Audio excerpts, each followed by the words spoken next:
just kick it off. So welcome everyone. This is a new segment I'm beginning called Men on Their Purpose. These are men that are doing real shit, that have dedicated themselves to a particular cause, whatever it might be. It might be in sports, it might be in business, it might be in technology, whatever it is. We'll be highlighting the people amongst us who are doing this work and get to sort of be inspired by their dedication, their focus, and also to cheer them on. And today I'm privileged to have a good friend of mine by the name of Kelvin Lagat, or as we like to refer to him, Arap Lagat. He's a road racing cyclist who's been on this game, and you'll get to know about him more as we delve into this interview. So without much ado, let's get to it. So welcome, Arap Lagat. I'm quite privileged to have you be the first of this segment that I began called Men on Their Purpose. And I invited you because, you know, I saw the dedication and the focus that you have with road racing and as a cyclist. And just to start it off, just tell us a little bit more about yourself. Well, who is Arap Lagat? Well, Arap Lagat, by name is Kelvin Lagat. Yeah. So Arap Lagat is more like the son of Lagat in Kalenjin. Arap, the son, and then Lagat. Yeah, that's the name of my father, literally. So, yeah. So your dad is, maybe just to get into a bit of Kalenjin naming convention. Okay. Yeah, it's quite interesting. I mean, I did know that Arap means son of, like they knew Arap Moi. Exactly. But then your full name reads Kelvin Lagat. So your dad's name is Lagat. Yeah. So why then did you have to add Kip in front of Lagat? Well, so conventionally, we usually have the surnames, right? So Lagat is my surname, which is the family name. Yes. I also have another name, which is Kibiwot. So Kibiwot is my name now. Yeah. And let's say we are more than 3 boys in our family, and I take Arap Lagat, then it cannot be duplicated. There cannot be another Arap Lagat when we are brothers. So then they are given other names, which is Arap something, which is it's pretty random. You never know. Yeah. Okay. So if you had other brothers, they can't take up Arap Lagat. Yeah, well, I have. But you told me something about. You told me about the Kip refers to. Oh yeah. So the Kip is for the boy child, and then Chep is for the girl child. But in some intonations, for some names, like mine is Kiplagat, you cannot say Chep Lagat. You will have to remove the P to be Chelagat, so that it's more pronounceable easily. Oh wow. Yeah. Okay. Fun fact. I guess that was a quick detour. So yeah, let's get back to you're telling us a little more about yourself. Yeah, so myself, I'm a graduate by the way. I graduated last year, March. I studied actuarial science in University of Eldoret, but before then, I had not delved majorly into any sports. While in my primary years, I was more of a nerd, a bookworm, for that sort. I actually never participated in any sports, but I figured I could run, but I didn't have the confidence that much. Yeah. So when I got to high school, I studied maybe from 1, from 2, and then around from 3, I decided, let me try something. So I tried hockey, and then hockey, as they use hockey sticks and the cork, right? The cork is usually a very hard white Yeah. ball, a small one. Yeah. So some guys swing the stick and then the cork hit between my nose and my forehead. So I figured Oof. maybe this, yeah. So I Yeah. figured perhaps this sport is not my Mhm. weight. I tried basketball. Well, at that time I wasn't tall. I was still short and weak. And the guys who are in the court, the basketball court, were like really tall and huge. So Bit you Bali. stumble. Yeah, yeah.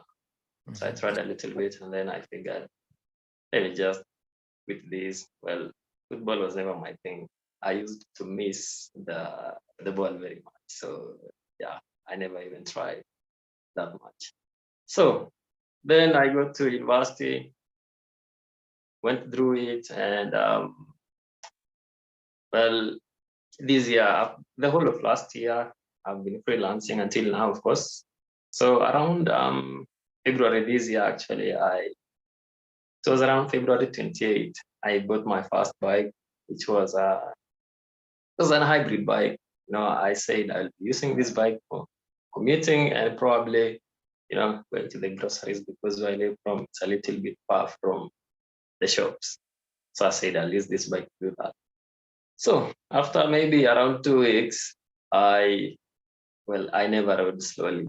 I just every day I could just drive very fast. Yeah. I met a friend at at my mechanics place. And I asked him, do you guys usually have any, some sort of social rights during the weekends? He told me yes. So I figured maybe I can join you in your next ride. Yeah. So I joined them and then we did the ride. It was around 110 kilometers. It was my first ride. And well, it was cool. First time ride was, 110 kilometers, you said? yeah, yeah, 110. I was really And proud. you rode with that, what kind of a bike were you using for Yeah, the 110? it was an hybrid bike. It's a mix of a mountain bike and Okay. a road bike. The road bike, okay. Yeah, So it it's a had mix of gears both. and everything. Yeah, it had gears, suspension, yeah, wheels and whatnot. So I finished 110 kilometers and then I didn't feel actually really tired for a starter. And I was really strong. Amazing. Particularly when I climbed sana. The climbs are not that hard with me. So the next day, that was on Saturday. On Sunday, I said I just want to try another 100. Well, that was actually a bad idea because I started at around 2 p.m. in the evening, in the afternoon, and I just did a loop. I went to Boys Bridge, then drove to Nangili, and then to Eldoret. So when I got back, um, I was really tired, and the cold. It was really cold. I had the skin suit only without no any other heavy clothing. I I figured I could not even cook, so I went straight into a butchery. Ate some nyama choma, felt good, and then came back and slept it off. Yeah, but let's say for pretty much, well, ever since I was young, I I really like bikes because I learned cycling when I was in standard three, using that black mamba, the heavy, the large Yeah, bikes, yeah, especially yeah, yeah, heavy cutters and whatnot. Yeah. yeah. So and then I used to carry water, those jerry cans. We could use the rope, which Yeah. The yeah, bladder. actually it's the bladder, but we Mm-hmm. had to suspend jerry cans at the side of the Oh, okay. carrier. Yeah, so that when we could not use the bladder, we used to use a Manila rope. It is not elastic, it is stiff. So then it will Yes. hold the bottles, yeah. And then on top we had another 20 liters. So that's like 6 liters in total. And then we just carry home and back and yeah. And then I'd use it to do some other activities.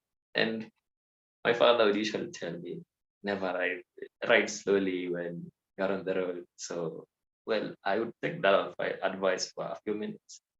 And then I don't know what would just engulf me and then just fly. I'll ride very fast. Yeah. So So let me yeah. understand this. So you bought your first bike. Was it right after campus, after university? Yeah, after university. But No. you started riding the black Yeah, mambas that have got no, you know, no, yeah. no, I no, don't. no gears, no nothing. When did you Yeah, start I riding? around standard three. Started three? Oh wow, you started quite young, eh? Yeah, I started quite Uh, early. I think, okay, of course, there are people that start even earlier because, people get bought bikes. I Oh yeah, remember myself, I never had a bicycle. My parents never bought me a bicycle, but my neighbors had the Black Mambas. yeah, And also our school was not too far from where we used to live. So sometimes there were some kids that would come in with their little mountain bikes, and then it used to yeah. look so cool. I know. Coming to school with your Yeah, with your own bike and whatever. I remember one time actually I had the chance. I think I must have been in class 6 or 7, and we had one of those Saturday classes. So I remember riding the bicycle from home all the way to school and back.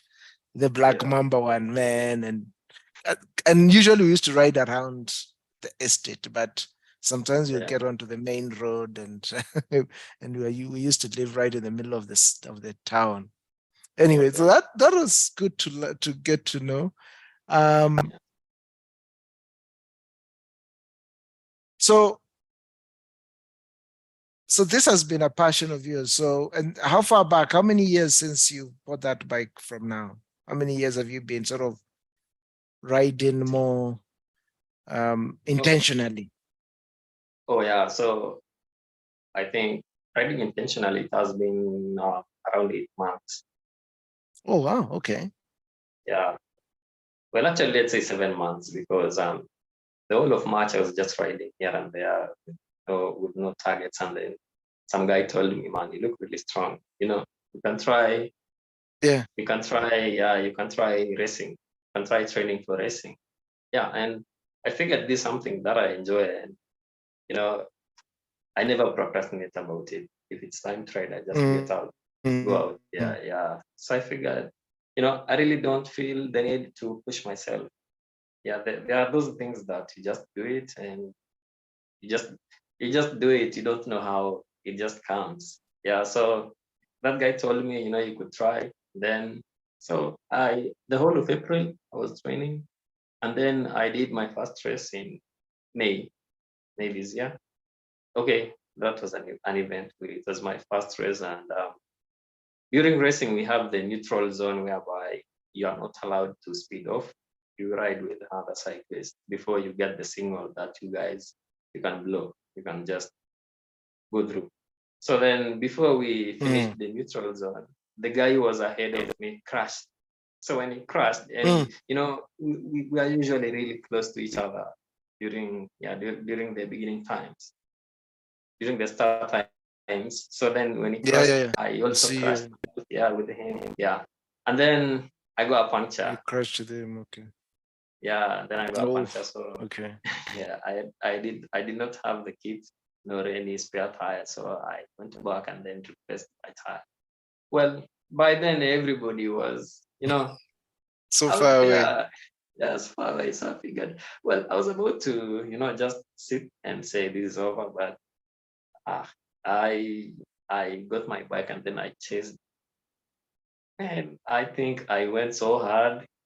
Well, I got some guys struggling while climbing. It was in the Kinango, right? Hmm. Yeah, it's a hilly place, Yeah. basically. So yeah, I got some guys. I passed them. I passed. Until I got to the turning point, and then while returning back, I started having some muscle cramps because I think I had overdone. Like I was chasing really hard. But anyway, I completed the race. I think I was around number 24. Oh, Yeah, wow. for that. Yeah, Out of how I many? think out of around 67. Oh, not Yeah, bad considering you had a puncture, you had to go back to the start.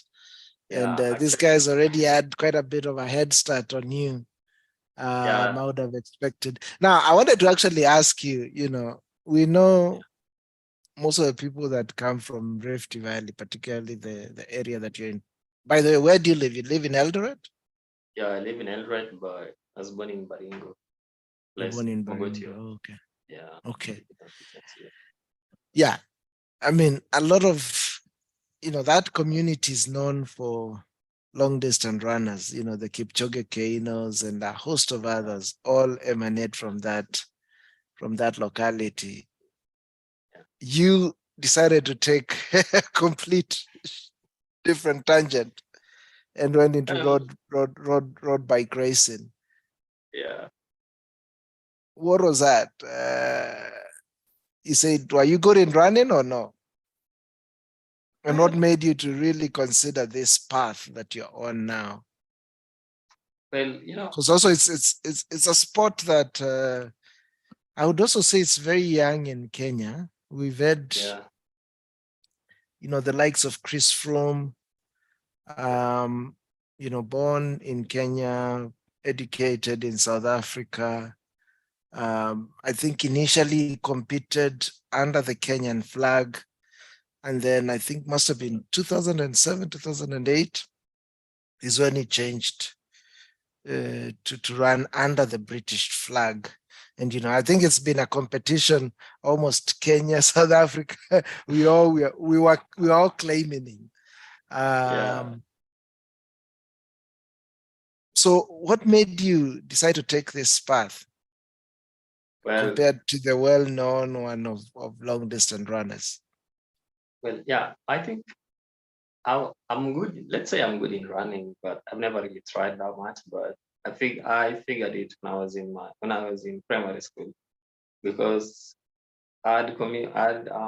we'd walk. Okay, the distance from home to school was around 5 kilometers to 6, yeah, 5 kilometers, and then we would just run or walk in the morning and come back in the evening. Wow. Yeah, Okay. yeah. So well, there were some guys who were running, but then it was not something that excited me. I didn't feel excited about it. Plus, when growing up when you're young and you're smart, well, all my education years, I was getting good grades and all the way to campus to go first class. So, parents tend to tell you to focus on the books part and never the sports part majorly. Yeah. So then, plus that, running did not excite me that much as such. Well, until I started cycling this year, I was like, "Man, I think this is something I can try and I can do it. I can do it really well." So yeah, that's it. Okay, that's really good. And what did it take for you to now start sort of running competitively, or rather cycling competitively? You said your first race was sometime 7 months ago, April Yeah, or May. okay. What does it take in terms of, what kind of gear do you need to have to effectively race? Well, of course, you must have a bicycle if you don't have a team at So at the now moment. your first bicycle was a hybrid one. Yeah, So it was an hybrid bike. did you change Yeah, now well, to yeah, have a road race bicycle? yes. Well, after around when May began, and then I figured this is cycling and it's something I can really do. I had some savings, so I bought my first road. My Was that first a road brand bike. new or second hand?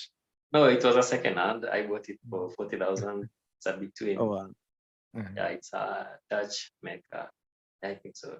It's a Yeah, Netherlands. okay. It's a Netherlands brand. Yeah. The Netherlands So brand. I know those yeah, bicycles are quite to buy them brand new. As I was telling and you offline, I just went. I think it's there's a bike shop in Galleria Mall somewhere in Karen, yeah. and I remember going in there to see if I can buy myself one. Okay, so two Actually, I thousand just wanted dollars. a typical, mountain bike. It's like 2,000, three Yeah. thousand dollars. Oh wow, they're quite expensive. Yeah. Okay, go on. Yeah. So then I bought my first road bike. Then since I didn't have a team, then I had to use my bike to use the bike that I had bought, which if you compare with the bicycles of other, the racers who had been in this scene a long time. It's literally heavy, so compared to the ones they are riding. So, but anyway, a man must show up. You love something, you just have to do it regardless. So, Sorry, did you say the new road, or rather the second-hand road bike that you bought was heavier compared to? Yeah, I know what kind of make is it? They're made out of what? It's an aluminum, light Aluminum. aluminum. Okay. Yeah, it's around 11.6 kilograms. Okay. Yeah, which again so is light. yours was heavier compared to the others, and typically so, need a more lighter bicycles to sort of be able to have less resistance to the wind. Majorly the climbs. It's the climbs, huh? Okay. Yeah, I mean races are usually determined by your climbing power. If you are a good climber, then you will perform very well. If you are, if you have a lot of muscles and you don't have the power to carry your muscles up the hill, then it's bad news for you. Yeah, so then so you got the bike. That was my bike then, which is Is it still what you're using now? Well, I use it for training now, but I got another lighter bike. So then, okay, let me tell you how this happened. So, after I think around 5 races, 5 races, and then I was performing well for a guy who has been in the scene for a short time. So then there was this time we were doing Tour de Meru. Actually, it was more of a fun ride. So we started in Eldoret. We went to Nyahururu, then we slept there. Then from Nyahururu to Chuka, we slept in Chuka, and then we met the group which was coming from Nairobi. Then we had fun all the way to Nanyuki. Then from Nanyuki, we went to Nairobi, and then from Nairobi we came back to Eldoret. So when coming back to Eldoret from Nairobi, there's this guy. He's my teammate now. So we rode with him, like I think all the way through without leaving each other. And then he told me, I think you are really strong. I can talk to the manager of our team. Maybe you can consider you, because I think you can do really good. Yeah. So then we talked to the manager, and then they added me to their team now. So then, well, that is how I got the lighter bike. Actually, let me remove the blur. Yeah, show me, man. Yeah, just remove the blur. Let's have it. Let's see it. Yeah, I can see your medals at the back. Oh yeah. I don't know if it's visible that much. It's this one. It's oh wow, is that light? Huh? Yeah, it's light. Yeah, it's a Cannondale. This is the newer one. Yeah, this is now the thin bike, the light one. It's a really good bike, by the way. Yeah. So this one, of course, when you're training, you want to preserve it for the races. Yeah. I use the heavy one to get my muscles worked up, and then when I get to the races and I use this one, it just fire through the roads and the climbs and whatnot. Yep. So yeah, we were talking about, so what level are you at? I mean, and what does it take to turn professional? What are your goals? So you said you joined a team. Yeah. Are these teams that are for professional cyclists? So these are just teams for, people that are doing it almost recreationally, but I think maybe I'll call it recreation with a purpose of sorts, because there are some probably they're not looking to compete in the big leagues, but they still enjoy cycling and also as a form of exercise, as a form of exploration and all that. So are these professional teams that are looking to compete professionally?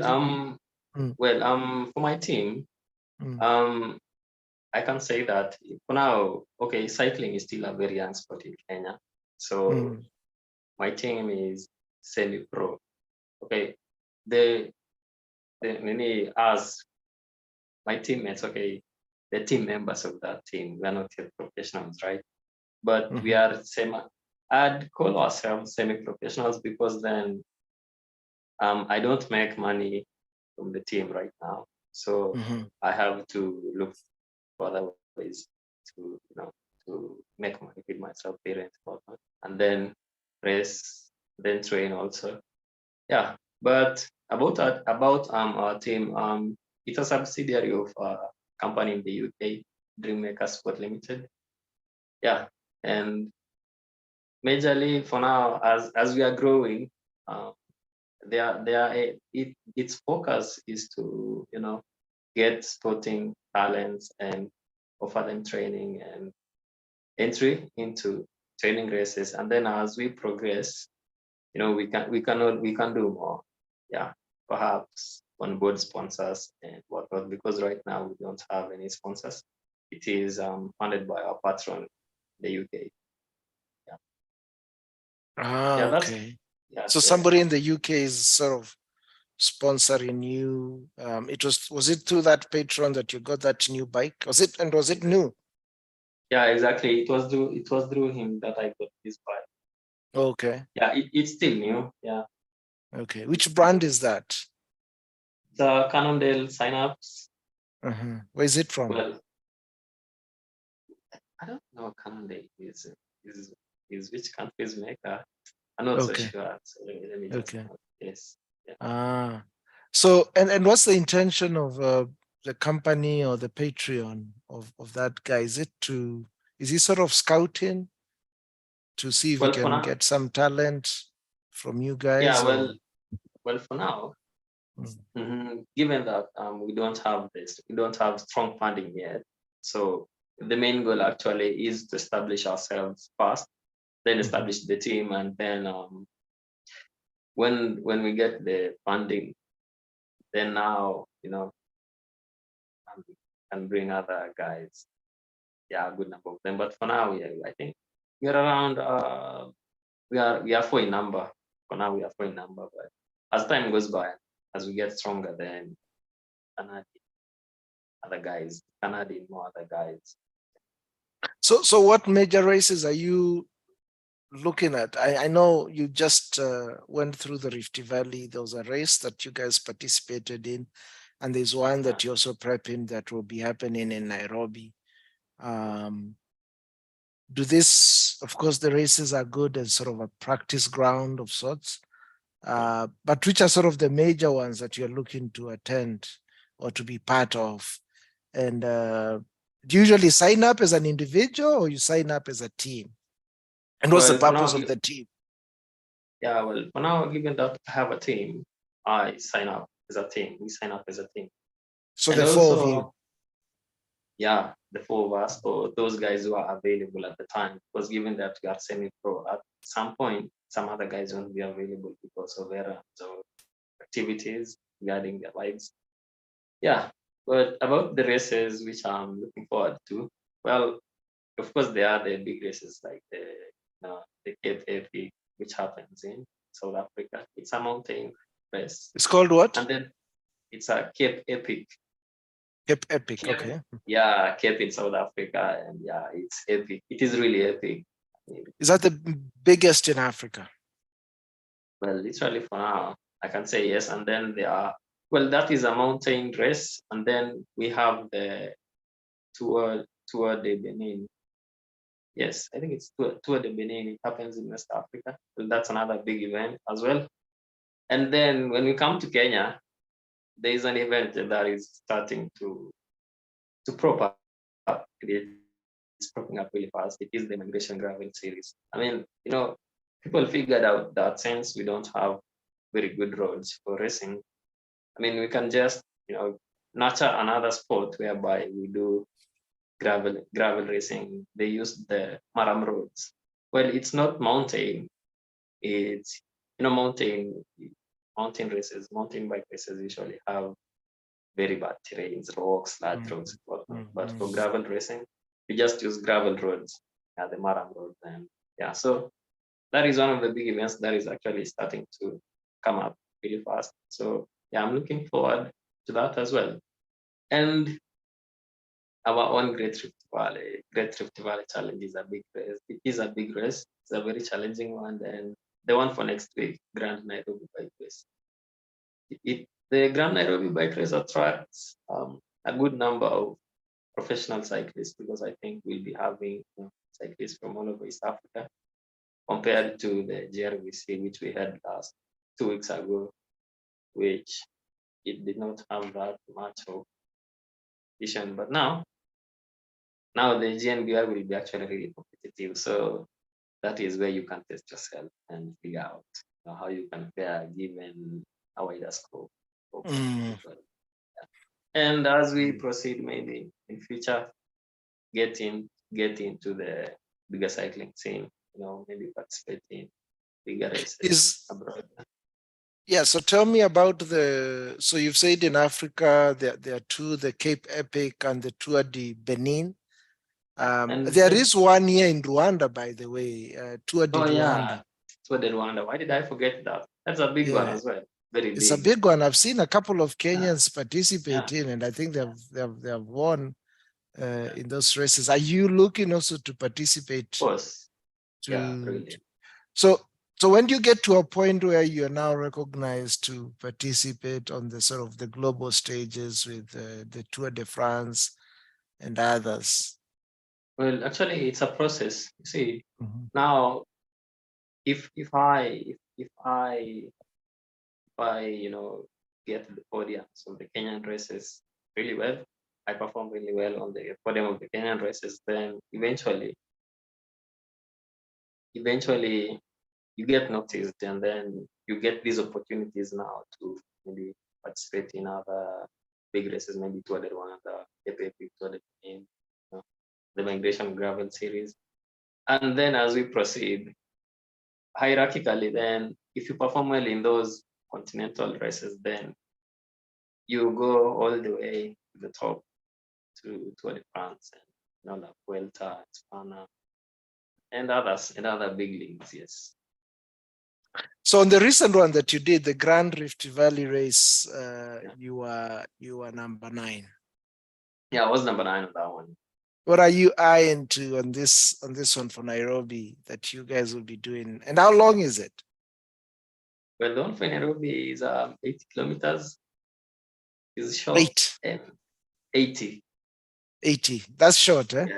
Yeah, that is really short. I mean, I thought those are distances only covered by a car. So no. It's really short because and it is flat. Nairobi is flat. Yeah. So it's not, you don't have the hilly sort of sections. Yes, you don't have the hilly sections. So you must expect speeds more than 50 kilometers per hour for the winner. I know people will be moving really fast. If people get the chance to watch those particular races, you'll be amazed at how people move fast. You just wonder. Yeah. So how long does 80 typically take you? 2 hours. 2 hours, 15 minutes, 2 hours, 10 minutes. 2 hours? Yes. Well, I mean, okay, you have to understand the mechanics of racing. When you are racing as a group, let's say you are 10 in number, so you will be moving really fast because you will be alternating, you will be rotating, cutting through the wind. Yeah, it's not when you are alone. Maybe you'll not finish 2 hours because then at some point the drag from the wind will slow you down. But when you are 10, 4, 5, 6, you'll just be rotating and helping each other and fighting through the wind. But at some point, for some guys will just want to split up and so expect speed of around 40, that 9, 40, 51. I suppose so. So there is actually a purpose for riding in groups. It's sort of to help lessen that resistance of the wind. Yes. Okay. So I understand. That is, and they also probably act as pace setters also. You guys tend to maintain the same momentum. Yeah, but that is why you see in most of the Tour de France races, you usually have the it's a very big group of riders in one group, right? And then they will be moving very fast compared to somebody who is moving alone in the front. So when people decide that they want to go ahead, they have to at least maybe go in a group of 4 or 5 so that they can move fast. Otherwise, if you go alone, you'll get caught because the group coming from behind, it is just moving really fast, It's given that they are firing, yeah. helping each other. Yeah, they're just rotating and rotating and rotating. Yeah. Wow. Okay. So what's your goal? How long do you think you're giving yourself to turn professional? And what do you think it would take you to reach that level? Well, what's your dream? Let's dream big here. Well, Are you looking yeah. to be our next Chris Froome? Well, What's why your not? dream? And yes. Yeah, I've been told already I'm tall like Froome, and I look too Froome. My cadence, Uh-huh. okay. So in cycling, we usually have cadence. The cadence Yes, is yes, yes. how Sort of can the I rhythm. explain it? Yeah, the rhythm of the legs and cycling. So people usually tell me it's more Froome. Yeah. So then, if all goes well, I hope to do better and get into the larger cycling scene maybe in 1 to 2 years. Yeah, and also maybe get the opportunity to also pursue my career at some point as an actuarial scientist as well. And in future, become a cycling sporting ambassador for Kenya or maybe Africa at large, because I know the sport is still really young. Kenya, we just have to do any means necessary to ensure it grows. Yeah. So at the moment, how are you sort of sustaining yourself? What brings in the money? Now that Um, you're still yeah, well, semi-professionally pursuing this goal and you still have actuarial science. Are you actually practicing as an actuarial scientist? no, right now I'm not. Yeah. So what I usually do to make a living, um, I do freelance jobs mostly. Well, mostly data analysis, programming tasks, and yeah, most of those. Really. So this sort of remote work, is it using tools Yeah. like Yes. Upwork and the like? Yes. Yes. Yes. So it's, let's say I work from home. I work from home. Yeah, I try to get tasks. Okay, sometimes they might get really few, and things really get tough. But yeah, we just have to move. It's really. Are you living alone or you're living with your parents? By the way, So how old are you? I'm 24. 24. Okay, good. Yeah. You're So living, you're living. I live alone. Yeah, in Eldoret. Okay. But So your when I parents are graduated, also within the Eldoret area or a little oh, far my off? my parents are in Bari. Oh, okay, Yeah, Baringo. they are far off. Yeah. Okay. Sorry, you're saying when you graduated, like I cut Yeah, you when I off there. when I graduated, I never left Eldoret. I was in University of Eldoret, so I never left Eldoret. I just stayed here and tried to figure things out. I figured going home won't really be much of help. So I figured, why not stay and then see where life, takes me. Here now, I'm a freelancer and a cyclist. Wow, that's quite inspirational. So tell me, what's your typical day like? And how do you guys train? Do you have a professional coach? Is Yeah, it you right now guys I have just a coming coach. up? You have a coach, okay. Yeah, well, it's been around a month with a coach ever since I joined this team. I joined this team about a month ago. So yeah, now I have a coach. Well, my day, mostly I usually wake up around 5, between 5 and 5:30, depending on how I got tired the previous day. Then around 6, between 6 to 7, I I prepare if I have to take a meal before I go riding, or I just go out and ride before taking anything. But before I go and work out, I usually I usually try and revise my workout plan of which I checked the other day. Then I revise it, and then I get out. So I get out at around 6:30 on average. It's around 6:30 a.m. So if okay, I never ride less than 2 hours mostly. Okay, once in a while I usually ride 1 hour if I had a rest the previous day, so that 1 hour is recovered. But if I'm getting out on normal days, I usually get out around 6:30. Then do maybe it's a 2 hour, 3 hour, or 4 hour ride, depending on the workout schedule. So after the ride, maybe around 9, 10, 12. Okay, sometimes I usually get back, and then if it's tired, I can't do it. So I just get to the shower and maybe take a nap. It depends. Around 1 hour, Yeah, 2 hours. can you imagine? Yeah. Okay. Some days I just Man, those things. yeah, some days I just get back and I feel like I don't have any energy, so I'll just, I'll just throw myself on the mat, on the floor, and take a quick nap and maybe recharge for about 5 minutes. And then now when I wake up, I feel really good. Do a shower and then prepare a meal. Yeah. Then now go to my computers and see what task can I get today. Well, some days I go without tasks, and then I have to think what to do, what other things to do for service by. So yeah. And then now when I'm trying to work, maybe it's around 12 a.m. to 7 p.m. Or some days I can get tasks that require a lot of time. I can do between maybe even 12 p.m. until 3 a.m. in the morning. Just depends on the nature of the task. Yeah, but generally, I usually prepare my meals dinner between 6 and 7. Usually like to eat very early. Something I'm used to. Again, right now I'm done. No, it's recommended.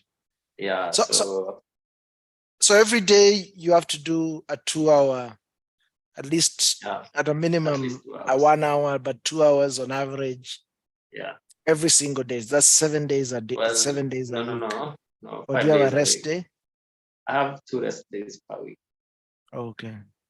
Yeah. So, but are there? But on some days, okay, I do 2 hour rides perhaps 2 times, and 3 times, and then 4 hour rides perhaps more than 2 times, perhaps 2 times a week. But it depends on what the coach recommends actually. Are there any other sort of exercise regimens that you take up? Or they all center around the bicycle? Now, for now, it is not recommended that you do the gym when you are in the cycling season. But when I'm about to go to the work season now, I will start maybe doing the gym to get some muscle. It's used. Yeah. Yes. So yeah. Now it centers around the bike and probably a few stretches. Okay. And when you have bent over the steering every day, sometimes you just have to stretch so that you feel better. And when you're participating in a race, you'll definitely feel maybe the waist will become painful or where you get some muscle cramps. Yeah, so you just have to know how to stretch. Yes. So the workout centers around the bicycle right now. Around the bicycle, okay. And diet-wise, is there any special diet you take or? Well, myself, I usually try to never miss a protein in the evening. Never miss what? Never miss protein diet in the evening. Okay. Yeah, but most people usually say you're a cyclist, so eat. Cyclists really eat. And if I told you, I think I wonder if you're even eating any meat. Yeah, I eat meat a lot. Yeah, if I get the chance, I eat meat a lot. And cycling really needs a lot of food, and the amount of money I use on food is tremendous. Okay. Just can't fathom it. Yeah. I mean, my meal itself, I think I can eat meal during the evening. I can eat maybe meals for let's say 2 people. If I'm really hungry, maybe 3 people. Yeah. Because the road usually dries them all. It burns them all. It burns it all. Empty. exactly. Yeah, man, you're so slim, man. I can Yeah. literally lift you, man. You bet. And Yeah. as we wrap up, you know, Okay. are there been any challenges that you've encountered, and like which one I were mean, you able to triumph? Yeah, let's maybe get to know that. And how do you also keep that focus, that dedication? You know, you've been at this thing, and I can see your mind is 100% on it. I mean, you know, if you turn professional, maybe you might have to put that actuarial degree aside. yeah. And you see, that's the other thing, you know, it, it's phenomenal because most of our sportsmen really uh, do with very little. I Yeah. Yeah. mean, just imagine you started off with a second-hand bicycle, and it is just out of your sheer dedication and hard work that somebody, you know, proposed that you get a new bike that you got sponsored in.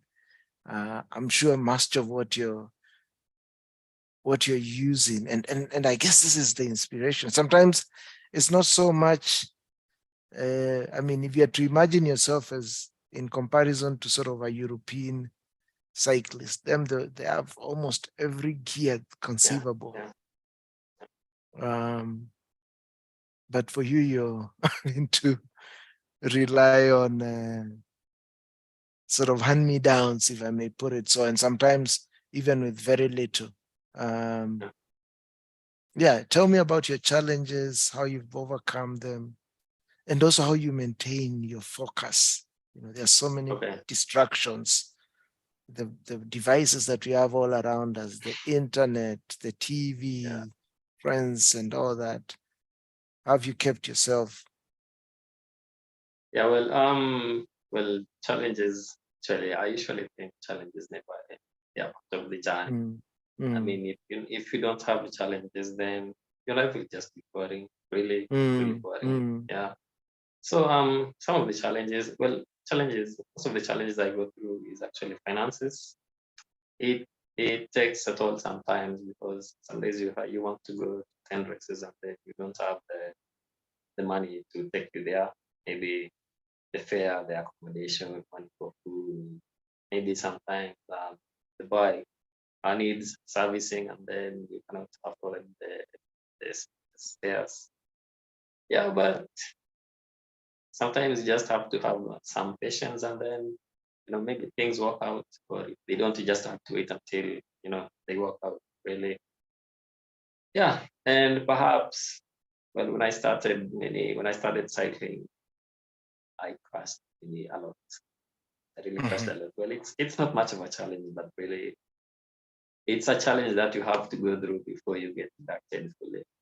I mean, when you are cruising at high speeds and then you don't have the techniques to handle those particular speeds, then of course you have to get in it, and then you get up, test yourself, then come back strong.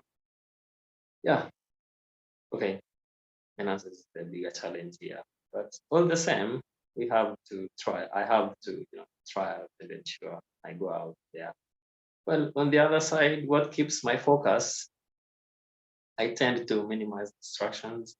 So yeah, plus I live alone, and don't know if I have to say this.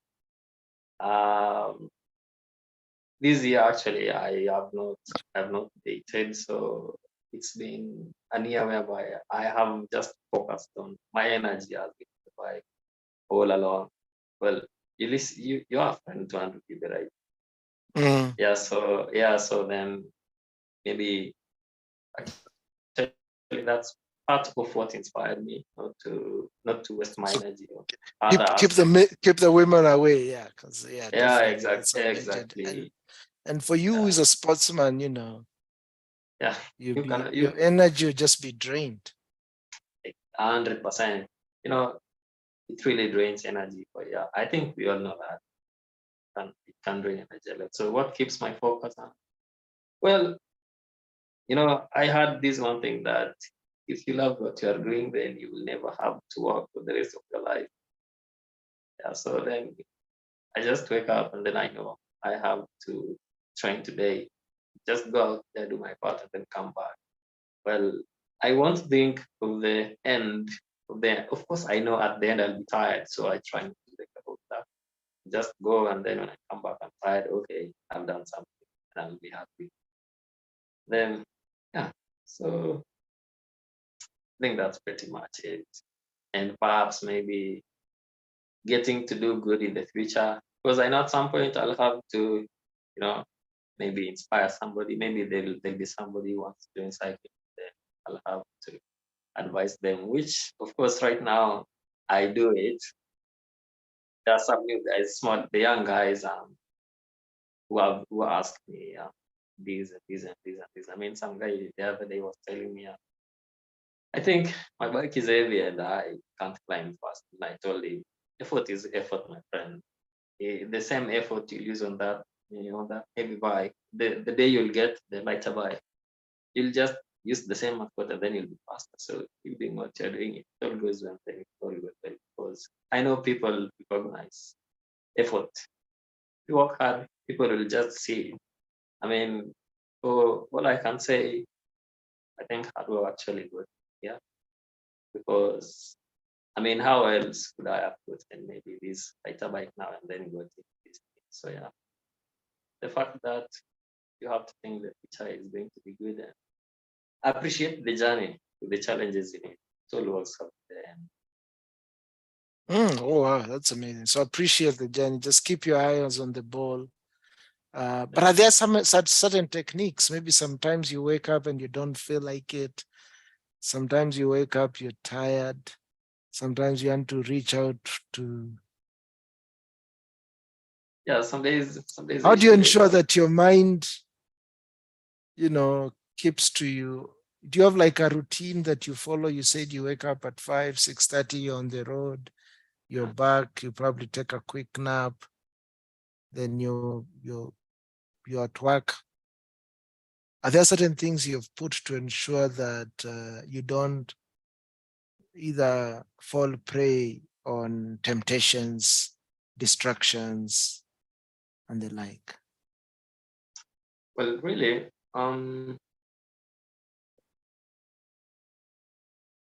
sometimes when you just know you have to do this, I mean, let's say for instance, when I was in campus and we were studying, well, some days I just felt like, man, I don't really feel like doing this.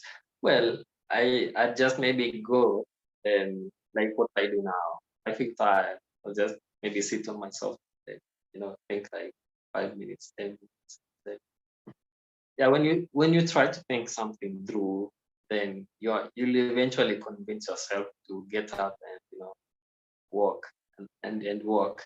I mean, that is what you are feeling at that particular moment.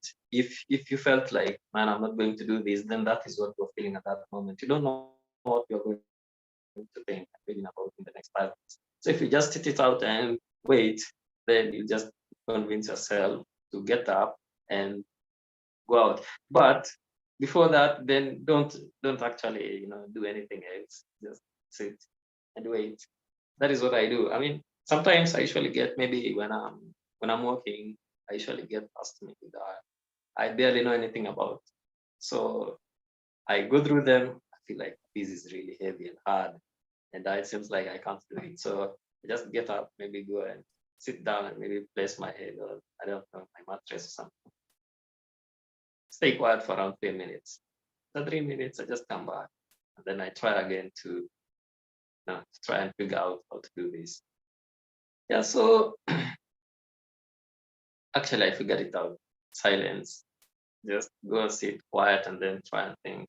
Yeah, you'll just eventually return back to what you wanted to do. But just try not to distract yourself with something else because I know most of us when we feel like we don't want to do something, just get up on and scroll through it. So eventually you lose track of what you wanted to do. But if you just sit and stay quiet for a moment and think about what you wanted to do, then eventually, yeah, there's no secret. Thanks, bro. And what do I see back there? So these medals that you have, Oh yeah.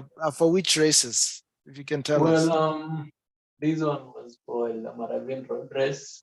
This was if you attended the event, then you would get this medal. Yeah, it was a memorial for a guy called Sule Kangan. Oh yeah, I saw Yeah, you on your Twitter yeah, feed. You guys were memorizing. yeah, yeah. So mem- this was his. This race was his memoriam, and Mhm. then this one was the Migration Gravel Series race, the one for the off-road events. It was in Suswa. Yeah, but this one was for the podium finish in it was a race called Mama Cycling Classic, happened in the Muru Sasini Thing and Coffee Factory. So I was number 10, so I got this one. It was given to the top 10 guys. Yeah. So I think I have three over here for now. I don't have any more. So for this one upcoming in Nairobi, what's your target? Oh yeah, my target is the top 10, not top 5. I'll just Okay. have to. Top I'll just top have five. to. You are already top 10 Yeah, with the Grand Rift Valley one, which I presume must have been or will be a little more tougher compared to the Nairobi yeah. one. Well, this one was tough, but it wasn't competitive as the Nairobi one would be. I know the Nairobi one would be very competitive given that it will attract a good number of cyclists all over. So I just have to mark my point very well and then Okay. see how I have to do this. So if I manage, and if I manage, I Okay. actually manage From to across make East this. Africa. Yeah, it's really. Mm.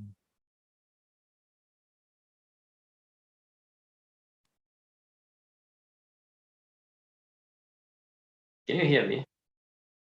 And tell me, when do you plan to come to Rwanda to do the Tour de Rwanda? To Rwanda. Well, What are the for good. major ones that you want to do first? I can hear you. I think maybe it's my internet. Can you hear Yeah, me now? yeah, your video has frozen, but My video is frozen. Can you I hear me can now? hear you. Am I back? Oh, yeah, yeah, it's okay Okay, now. It's okay now. Yeah, you're it's back. okay now. Yeah, so I was asking, which To is Rwanda. when I mean not even to Rwanda, which international within the continent of Africa race do you plan to attend? Which one are you sort of working towards? Now that you mentioned Tour de Rwanda about maybe 40 minutes ago, that actually is in my mind. Yeah, so Tour de Rwanda, and probably Cape Epic for South Africa, the mountain bike race. Yeah, so if I manage to get there, then at least I'll maybe pat myself on the shoulder, tell myself. Yeah, I would like to see you here. I know you. Do you know the? Because Tour de Rwanda typically happens. I think the first quarter must be around February, March. I don't quite remember. So we're Yeah, almost but there. anyway, yeah, we're almost there. But if I don't get there by next year, then by Next year, but one. next year, but Yeah. one, yeah, I want to be there. The Cape Epic. When does it happen? Well, it's somewhere in April, I think. It's April, eh? So April, May, okay. yeah, I suppose, yeah, So still in the first quarter. Okay, cool. yeah, Um, I mean, keep sharing your growth, and maybe through your blog post, you can maybe even put up some kind of a donate option that people can support you wherever they can. Um, maybe what you need to do is just try put out the races that you've done, the videos, the photos, the medals. yeah. You have the upcoming one, and let's see how we can support you. Do you get any support from government? I mean, is there like some associations that are, Not particularly as you really. begin to look out to some of these international races? Well, for now, no. The Kenya Mm. Cycling Federation is not yet that strong. Yeah, but I saw the other day they had sponsors. I think they had two. Um, the female cyclists to Burundi, toward the Burundi. Yeah, but figuratively, it's still young. It's not that strong, so we don't receive that much support from the Okay. government as of now. Okay. Yeah. Okay. I mean, yeah, this is still a very young sport in Kenya. Sort of the governmental support is still not there yet, or even to the point that that will support people like you. But I think with the willpower and the dedication that you have, things will open up. I think it just requires Exactly. usually that first step. You can see it does. it was through the effort that your teammate saw, and you got yourself a new bike, a professional bike. And I'm sure as you get to be known out there, please just publicize more on your Twitter feed, on your blog post. I can see you have a blog. Just upload some of those pictures. Don't worry about a lot of the story. You could just say maybe you post like 2 or 3 pictures, a video, and indicate the Grand Rift Valley race where I was number 9 or something, and another one and another one, maybe another one. Do you have usually have a GoPro, or how do you record? Well, those my videos have been recording them using my phone. I don't have a GoPro, So so I just when usually use you're on the road, you're taking it, holding your phone. which is not recommended because I would not want to lose my. Don't try and get a GoPro. Would be good to even have a bit of those recordings. I mean, just take a few of those that you take, particularly on your morning ride, a training regiment that you're doing. Record, take a bit of those, upload them. Let's just start pushing this out there. I'm sure you never know. I appreciate that. I mean, I don't think you need anything much from us. What you're already doing, and because you've got your mind set on it, things will open up. I think usually that's the first thing. You could almost have everything, but if that dedication, that focus, that willpower, and that discipline, that for you to do those sort of 3 morning rides every day, 3 times a week, it's something commendable. So all I want to say, man, thanks. Your story is inspirational to me. That's why I thought I would learn from you what you're doing, and hopefully maybe others that will watch this video will learn from you. So I really wish you all the very best. I'm looking forward. I think I'll start following you even now more intently. Looking forward to seeing you here in Rwanda. Even if I won't be here, I think the day that you plan to come, tell me. I will come cheer you on. Yeah, so we actually do a bit of cycling here, quite a bit.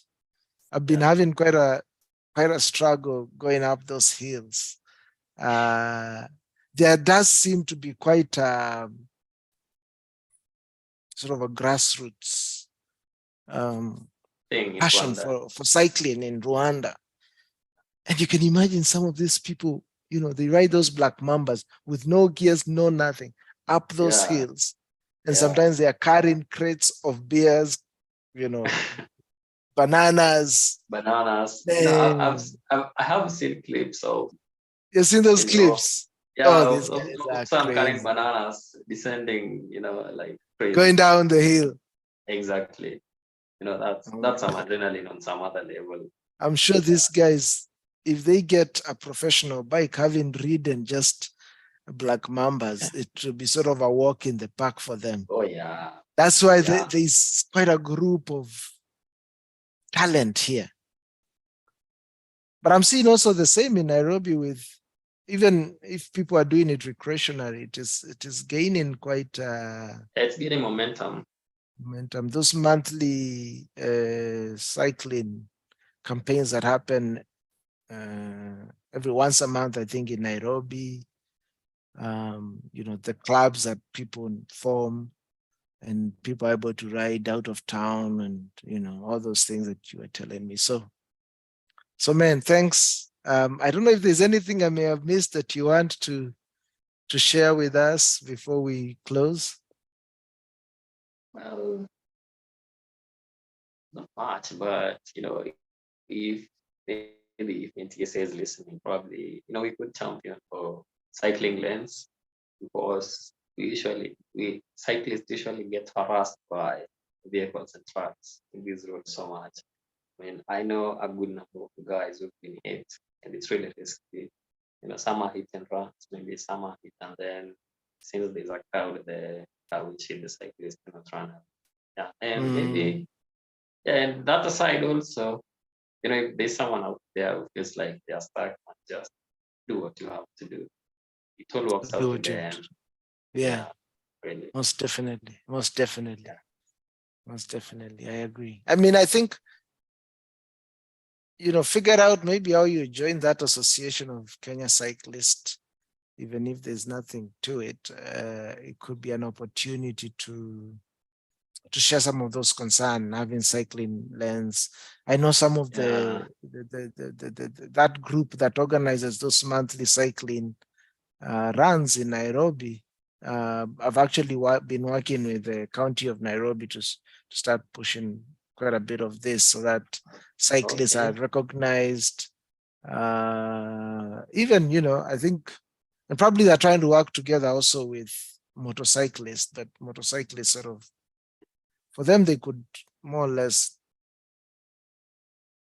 Yeah. ride like I a understand. car, but Yeah. just figure out how you participate, or you Yeah. can Yeah. rally your teammates and others to push those agendas. They won't happen overnight, that's for sure. Of course. But let's It takes time. let you start figuring out who do you reach out to. Maybe people like figuring out how you get audience with the likes of KJ. They can help you guys figure out how do they push Yeah. that I will. bill. But even much more for me, I think, would be to begin supporting the sport so that you Exactly. guys, get professional coaches, get Yeah.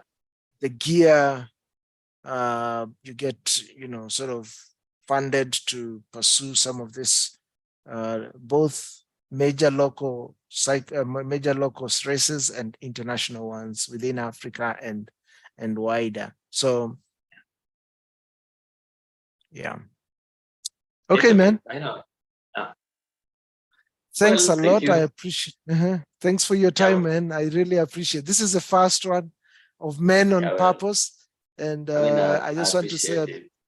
yeah, I say a big thanks to Arap Lagat for giving us his time, for sharing his story. We wish him all the very best. We are looking forward to seeing him,